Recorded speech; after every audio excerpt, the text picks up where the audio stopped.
Dr. J, I brought back for our last session my ukulele. You need to turn to the very first page of your notes where you'll see the lyrics to the song that will help you learn the names of these disciples that we have been studying. So, you get there?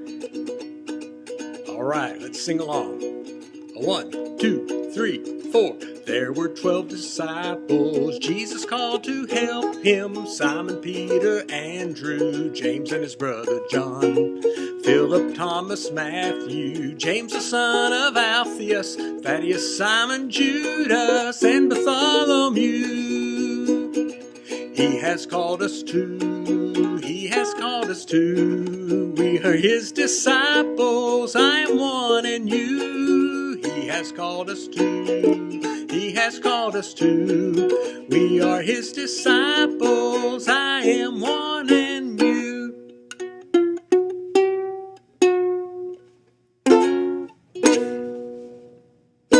There we go. All right. Well, no more of that. It's one good thing about getting to the end of our lessons, isn't it? But we are glad that you're here as we share our last session that we have together. And we're going to keep all this posted on the place on the internet there on YouTube where you could see it later or refer other folks to it. And the materials are available for download and printout too. So we're going to have a good time together looking at a couple of last characters, and then we are going to have a little closing things that take place, some extra material there that you find at the back of your notebook. So let's get together and get this as we come to the last of the 12 disciples, and we kind of save the sinister one till last, and that is Judas. As we've done before, we will start looking at some names, meanings of names, backgrounds of names. With Judas, we've kind of seen that name a couple of times, noting that there are disciples that kind of share the same name. We talked about Thomas, doubting Thomas last week. There is a record. It's not as old as the Bible, but it does say that maybe Thomas, which means twin, was a last name or kind of a nickname. He was a twin, so they called him the twin. And his first actual given name was Judas, and then Judas Thomas. That was a possibility there. We all saw somewhat that Thaddeus also seems to be the same person as Judas, son of James, in Luke's writing. And so maybe some of these are given to help distinguish when they had a lot of the same names, common names, among the disciples.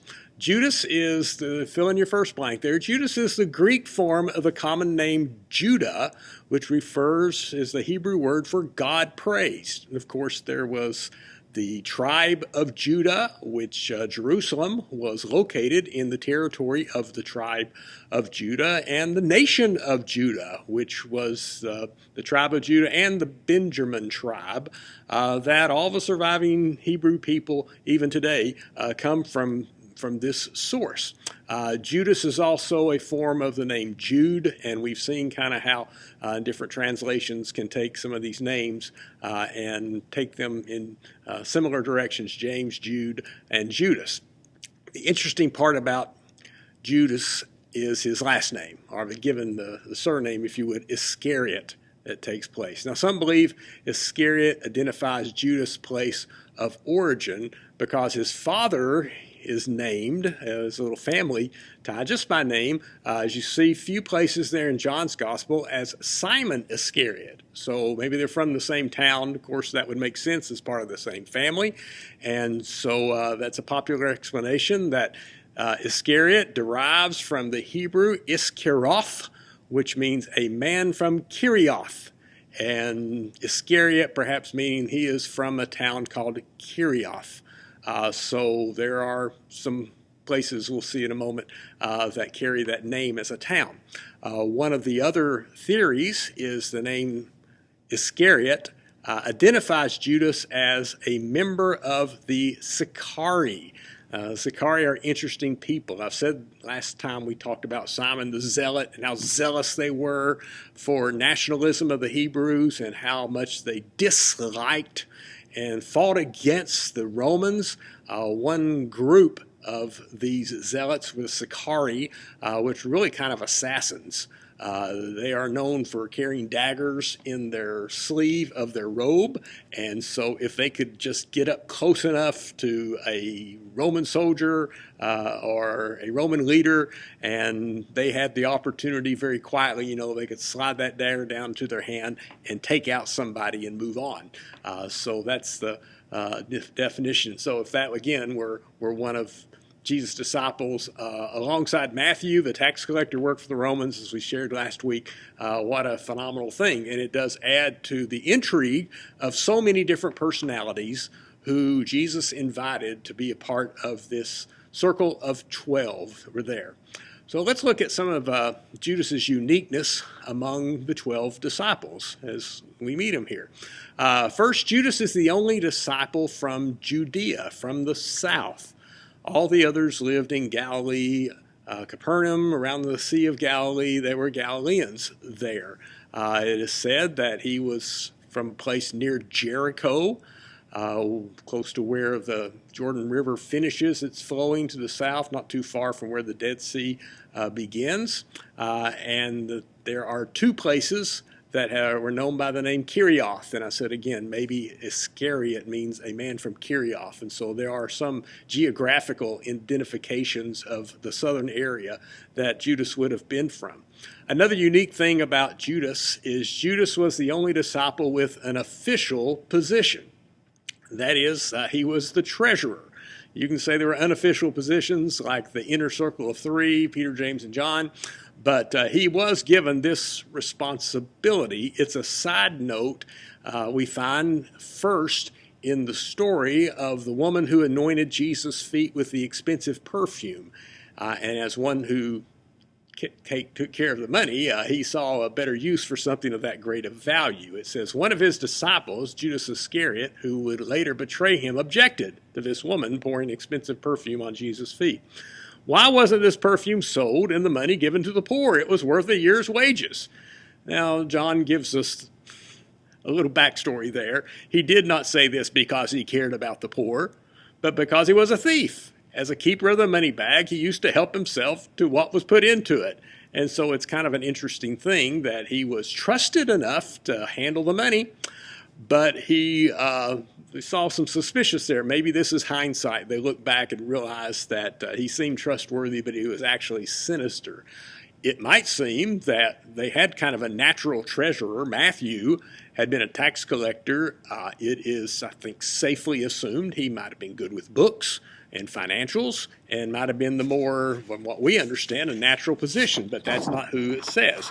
That is somebody, it was, the keeper of the money bag was Judas. So treasurer, as his position, is the position that you would give the most trusted person in the group. You're going to pool your money, you're going to put it with somebody who you think will deal responsibly with it. And so you're not just handing over your funds to somebody that you don't think is responsible.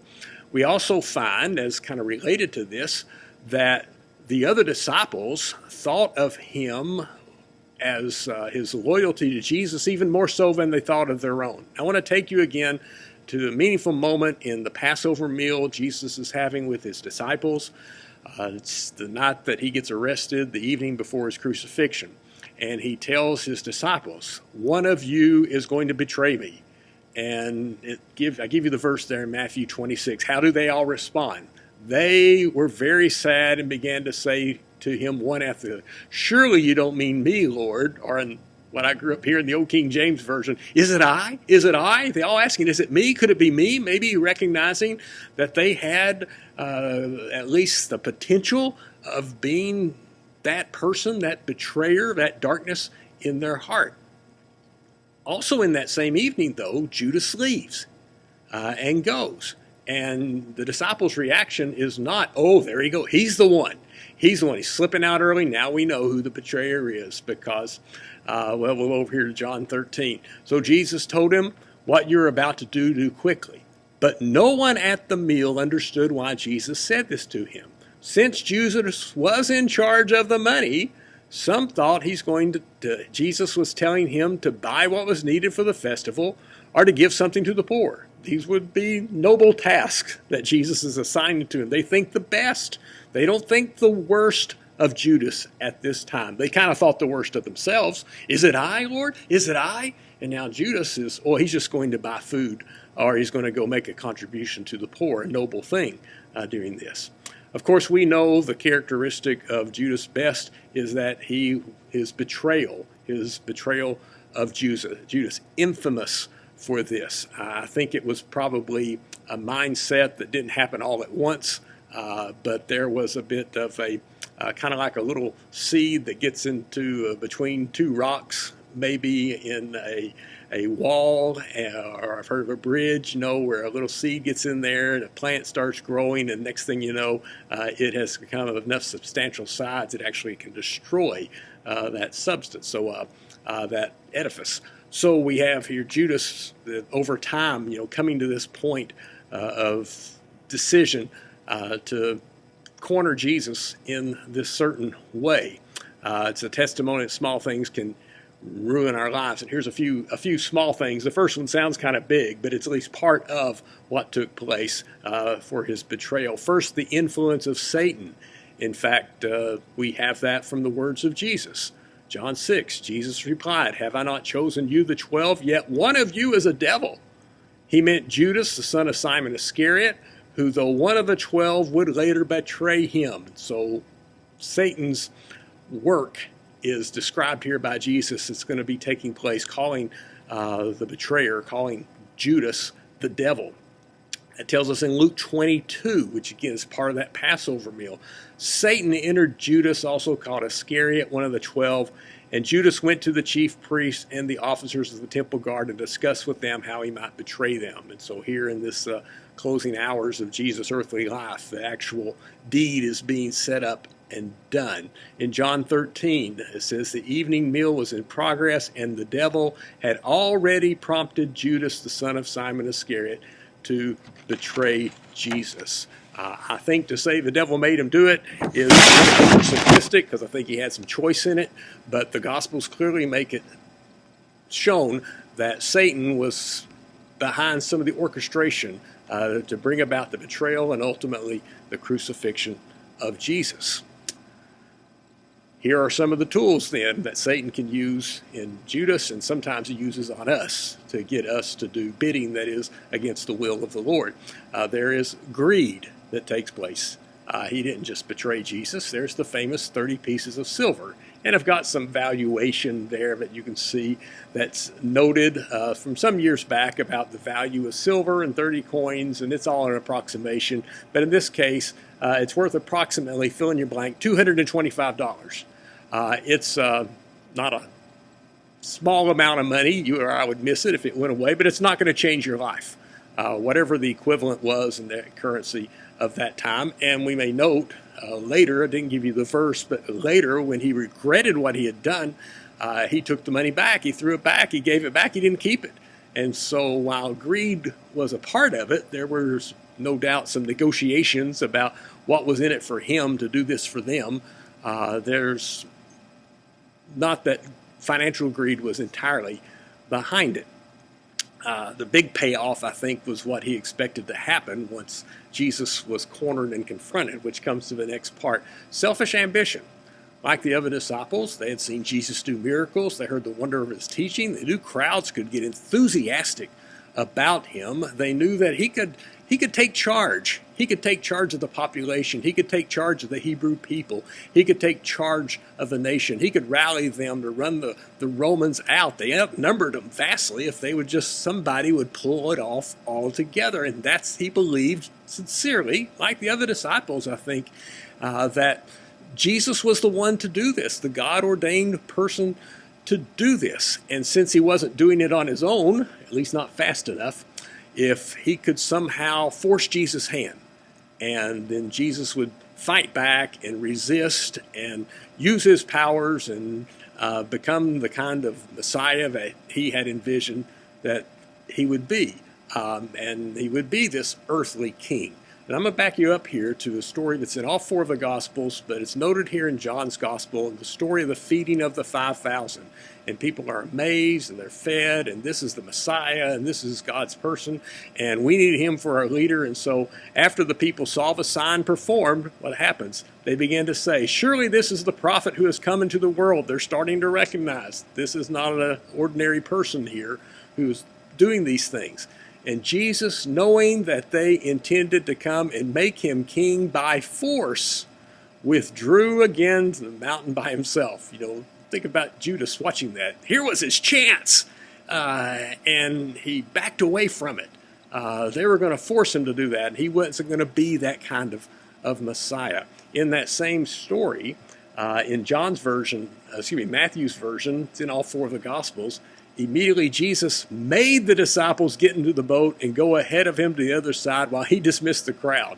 And one of my New Testament professors thought it was an indication that the disciples were encouraging the crowd. Yeah, make him king, make him king. And Jesus, to shut them down, put them on the boat and sent them across. So again, Judas among those, seeing opportunities missed, seeing maybe Palm Sunday when the cheering crowds were for him, and yet Jesus didn't do anything in some of a powerful way to take control, to take some kind of power. And so I think the idea was that if he could just corner him, if he he would. If he had to, he would. The ironic thing that takes place is when they come to arrest Jesus in the Garden of Gethsemane, initially some of the fighting that might be deemed as necessary takes place. Remember, Simon Peter takes his sword out and he cuts off the the temple guard's ear. The surprise is Jesus stopped him. He said, put your sword away. And that this was part of God's plan and God's will for him. And so that was where Judas's plan all fell apart. But the ambition there, that if Jesus would be this earthly powerful leader, we are his closest followers, our place and our status would go up too. And again, similarly, like James and John asking for the places at Jesus' right and left when he comes into his power, thinking it would be more of an earthly kingdom than Judas, that selfish ambition of such. Note also that Jesus gave Judas the opportunity to abandon his plan. He said Satan was kind of at work in this in sinister ways, but he had this opportunity. At the Passover supper again, note that Judas probably sat next to Jesus at the Passover meal. It's a longer explanation that I will get into, but the table that they would eat on would be kind of U-shaped, and at the head of one of the legs of the U would be where the host would be. That's where Jesus would be, and the honored seats on his right and up on his left. And there's some indication just in conversations that were taking place that the others didn't seem to hear, that Judas would have had that place next to Jesus. Then Judas, the one who would betray him, said, surely you don't mean me, Rabbi, like all the rest were, and surely, not I. Is it I? You don't mean me. And Jesus says, you have said so. And what we I think here, is that there is an absence of a reaction from the other disciples. Why didn't they say, you, how could you dare? You don't find that. It had to be something just of a personal conversation, quiet conversation between Jesus and Judas. Where then could that take place as he was up there near that seat of honor next to the host? There's also that Jesus offers a special gift to Judas, place of honor. After announcing one of them would betray him, Jesus gives Judas a cup with bread dipped in it, a cup of wine with bread dipped in it, which traditionally would go to a honored guest at the table. And Jesus says, it is he to whom I give a piece of bread, and I have dipped it, and having dipped the bread, he gave it to Judas Iscariot, the son of Simon. So again, maybe this was the indication that they were sitting next to each other and it was close, and it wasn't something the other disciples were attentive to so much at the moment. They didn't see it. They didn't see this was an indication. They didn't get mad at Judas about it. But it is an expression. It's almost like Jesus is saying, I know you're going to betray me, but I'm going to honor you. Isn't that the nature of grace and love? In our sins, our betrayal, our rebellion against him, he gives us his love. Judas is about to do his worst You fill in your blank. While Judas was giving Jesus his worst, Jesus was giving Judas his best. There was, when I first came a long time ago as pastor here at North Cleveland Baptist, I helped sing in the choir for the Easter cantata for the first couple of years. And the very first year in the Easter cantata, I was given a solo. I was Satan. Yes, I sang the part of Satan, part of the temptation story between Satan and Jesus and the conversation that was put to music. So the next year, I didn't have to be Satan anymore. I sang the part of Judas. I guess that's better. So I was Judas, and there was this beautiful song, between Judas singing and Jesus replying. And Judas is frustrated, and he's angry because Jesus hasn't done what he wanted him to do to be this king and earthly king and leader. And Jesus is singing this really sweet voice, this melody, Judas, I love you, Judas. And so Judas is mad and angry, and Jesus is love and kind and gracious and caring in that conversation. We do see that sentiment there at the Passover meal taking place. John's gospel tells us, having received the piece of bread, that piece of honor, he went out immediately, and it was night. One of my theology professors saying, oh, isn't it nice that John's telling us what time of day it is? That would be true if night was just giving the time of day.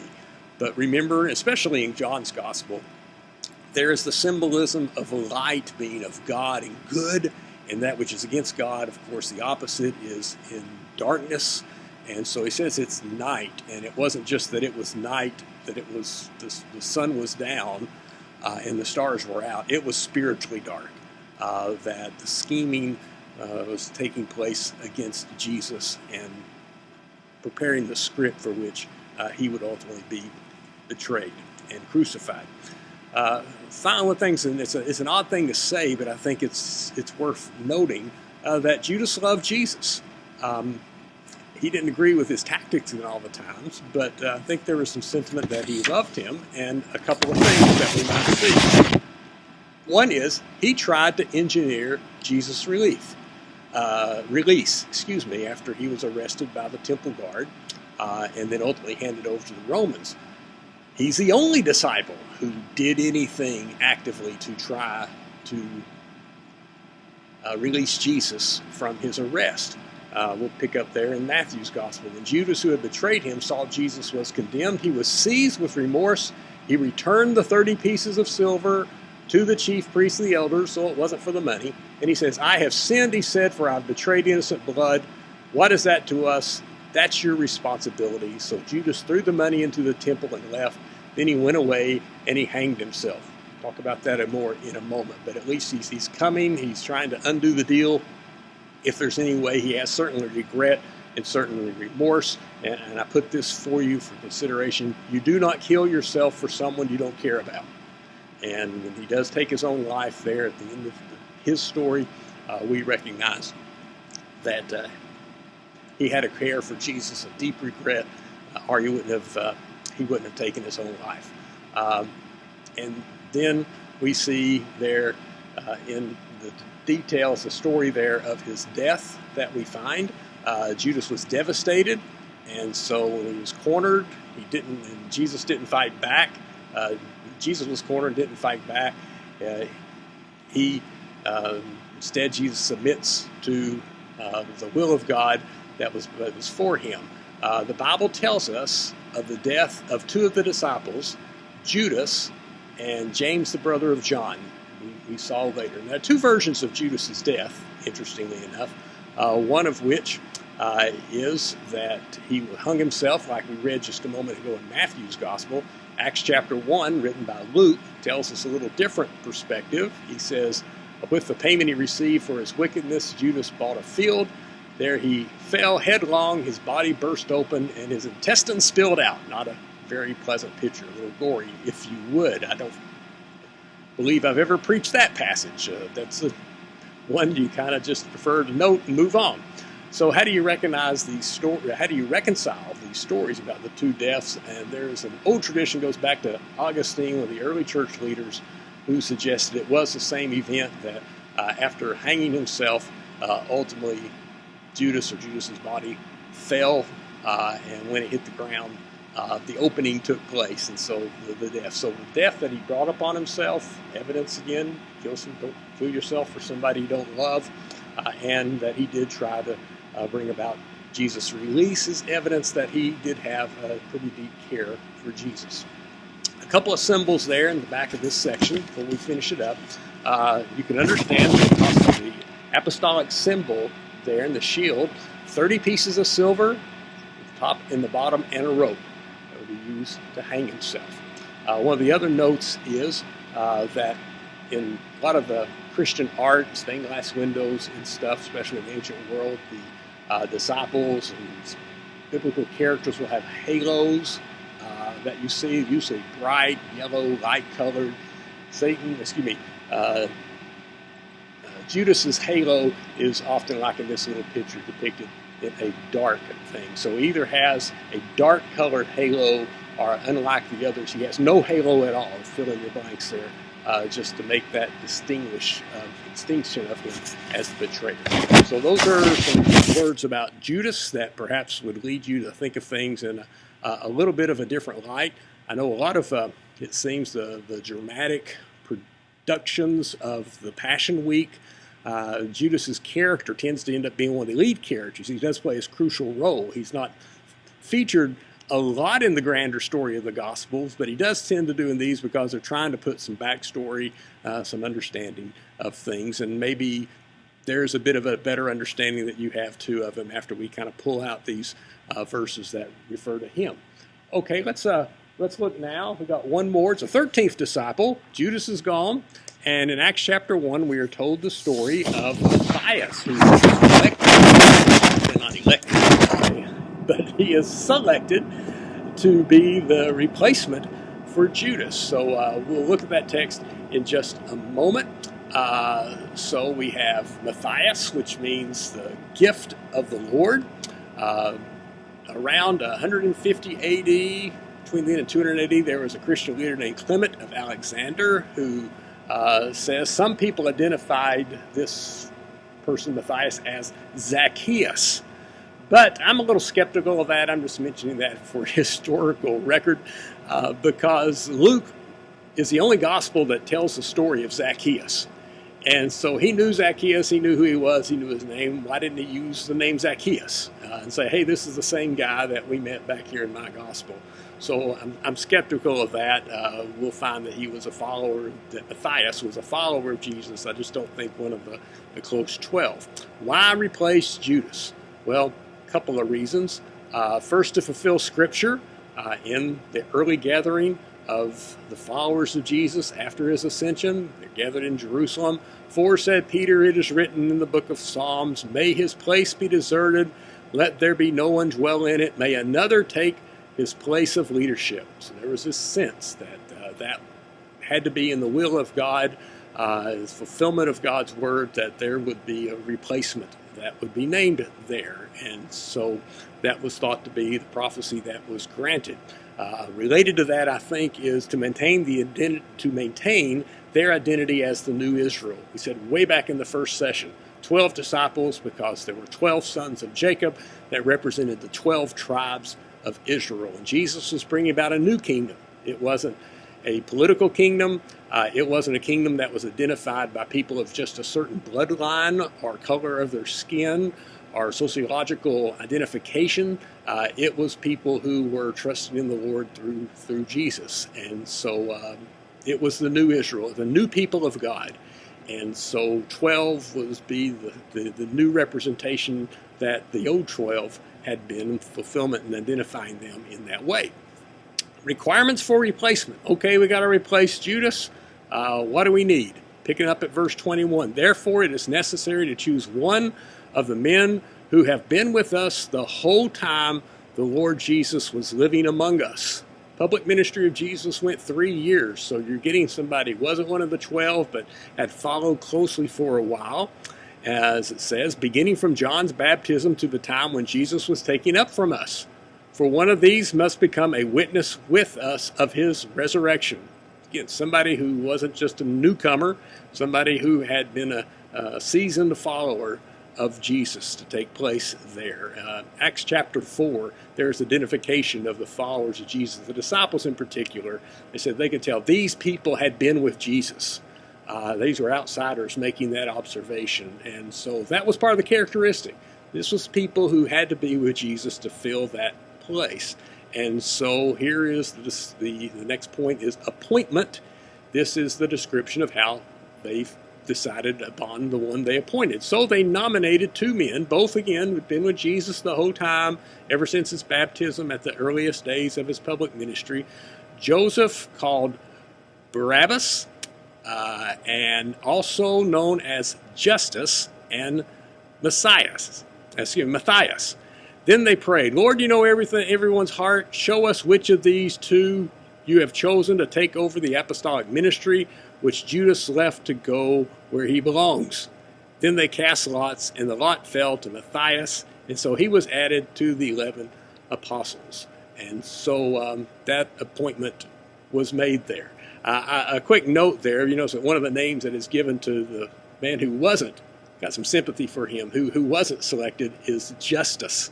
And I read a little commentary that says, maybe you think of his name as Justus, and he's just like us. We're just kind of in the mix. That's what most of us think of in our discipleship. We're like Justus. We're there. Maybe we weren't chosen to be among the elite. Maybe we weren't remembered in any grand, significant way. We're just a part of a crowd of followers of Jesus, and that's not a bad place either. So, consider about in Justus. His appointment is unique. All the other disciples Jesus had handpicked himself. Perhaps so they wouldn't vote and have an election, that they cast the lots there, and they kind of said, we're going to put it in the Lord's hands to pick which one of these it would be, so it wouldn't be something that they would have chosen. So notice the point, they're casting lots. In the Old Testament, that was of how they picked the scapegoat. They bring two goats, and one was going to be sacrificed and one was going to be set loose, and the casting of lots was the way to do that. They decide some things at times in the Bible by casting of lots. I've joked a little bit. We'll quit having business meetings. When we have a decision, we'll cast lots, and we'll go with whatever it says. So not sure that's always the best situation either. It seems to be an exceptional practice there. But I do want you to know, you fill in the blank, they prayed beforehand. Okay, they prayed beforehand regarding about where this might take place. So there's a note there in Proverbs 16:33. The lot cast into the lap, but every decision is from the Lord. It's kind of like I'm going to put it in the Lord's hands to take care of this. Traditionally, because this is the only mention we have of Matthias, so he completes the 12, and that seems to be his function. And the book of Acts doesn't tell us anything more about him. We don't read about him anywhere else in the New Testament, so we have to go to church tradition, like we had with a lot of these disciples, to know a little bit of what takes place. Tradition is he ministered in what is modern-day Georgia, a part of Russia, that area to the north. Others say he went to Ethiopia. Others say he stayed in Jerusalem. So there's quite a bit of a mixture, so it remains quite a ministry there. His death is reported to have taken place about 80 A.D., where some say he was beheaded, some say he was stoned to death, and some say, unlike the other disciples, he died of old age, of more of natural causes. The symbolism that you see there is one tradition, again, that his head was cut off, and so the sword is mentioned there in front of the Bible there, so that's thought one tradition at least for his death. I did find a stained glass window for St. Matthias that had the die there, casting lots. I joked one time maybe that church was in Las Vegas, but that was at least in an interesting way representing that extra follower of Jesus, of Judas. So there we are, a baker's dozen, if you would, of 13 folks there who were identified as disciples, even Matthias in that asterisk you might put beside his name. Now, I've got in the back of your material, you take a class, you got to take a final exam. So you've got some final exam material here. Very easy test, I think, if you followed, paid attention, where we have the names of the disciples at the bottom, and a characteristic of each disciple on the right, and the blank to the left, and take the name and fill in the blank. See how well you do at matching the characteristic of the disciple with the name with the characteristic of the disciple. And what I've challenged you to do throughout this time is to consider, these personalities and differences and uniqueness. Maybe you're a person, I'm happy to blend in with the crowd. I don't have to be standing. I'll be happy to be one of those kind of worker bees that doesn't call a lot of attention to themselves and say, I'm like one of those disciples we just don't know very much about. You might be a disciple that has some unique characteristics that we don't know a lot, but we know a little. We know Andrew bringing people to Jesus, and you just got a gift and a burden and a passion and a natural part of you that invites people and prays with them and builds bridges and tries to make connections with folks. You may have a skeptical heart like Thomas, and you say, oh gosh, I understand, I tend to be standoffish about things and hesitant to believe and to make those steps of faith and draw those conclusions and grasp onto them. You can identify with some of that. Maybe you're impulsive like Peter, or you could be described as the disciple Jesus loved, like we find in John, or one of the others. So I encourage you to kind of do some personality checks with that. The very back page of your material, you will see a picture of Leonardo da Vinci's The Last Supper. It is painted on the wall of a convent in Milan, Italy. A wall there, it's generally part of the cafeteria that he painted between 1495 and 1498. It's on my bucket list to see. I got to go to Milan very briefly one time, but it takes a long time to see this because they're very careful about who can go in, and only a few at a time, and you've got to wear gowns and stuff because they're trying to, that the time wouldn't allow and exposure wouldn't allow this painting to deteriorate even further than it has. So I'd love to see it with my own eyes sometimes. But the thing I find that is most intriguing about it is the painting is identifying Leonardo's vision of what happens exactly when Jesus says, one of you is going to betray me. And the disciples lined up there, and their instant reaction. Now again, sometimes we don't know much about these disciples, but we know about some of them, and appreciate and respect the effort the artist put into showing some response. So I'm going to walk through, and maybe you'll see a little bit of who these disciples are and recognize them. So we're going to go from left to right. You might notice they're kind of in four groups of three apiece in four groups. And so on the left is Bartholomew rising to his feet in surprise there. Next is James, the son of Alphaeus. He is he is with his hands. James, son of Alphaeus, of the gasp of questions there. You might notice his hand is reaching forth way back in the back, trying to hold back one of the other disciples I'll get to in just a moment. Andrew, with his hands that are up, kind of aghast of things. Maybe at the idea there's a betrayer, or the thought, if you look right in front of Andrew, there is a dagger kind of pointed toward his gut, and that would make my hands go up too, so that may be part of the thing too. Next to Andrew, we might expect to find Simon Peter, and you can see, he's the one holding the knife. You can see with the white beard that he's very angry and upset, impulsive. Responding to this news. Who is the betrayer? Well, he's right there close, because Judas is with the dark hair and the dark beard, sitting down still at the table. You can see in his hand he has clutched a money bag, where he's got the bag with the 30 silver coins that were there. And also he has spilt the salt. There's a little container of salt. His arm is knocked over. And spilled salt is seen as an omen of bad luck. And so things were not going to go the way he wanted, certainly. Next to him, with his head bowed low, sad to hear the news, is John, the disciple Jesus loved. And so, like he had asked, he is on one side of the Lord, on the Lord's right, and on his left, sitting there with his arms spread open, is James, the brother of John. So James and John pictured there by the artist next to him. If you look over James' shoulder, you see the man with his finger in front of him like he's making an argument. That is Thomas, doubting Thomas. No, I don't believe that for a minute. And you can see there in the characteristic of his personality that we've done. James the Greater is there kind of pointing to himself. Is it I? Could it be him? And then the last three over there to their right, in their own almost like conversation of things, there is Philip, appears to be protesting. That's four in the last three. Matthew, turning to his left to his others. Judas Thaddeus, next to him. And at the end of the table on the right, Simon the Zealot, traditionally thought to be the oldest of the disciples, and so oftentimes portrayed and pictured as an older man in there. So that's just kind of a free thing to share, but I do ask this little point of privilege. In my study, or downstairs, I have this replication of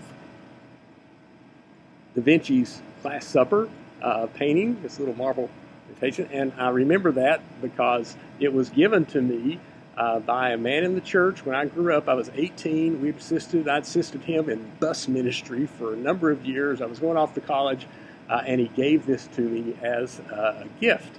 And his name's Tom Mullins. That was over 40 years ago. And Tom is about to have his 100th birthday.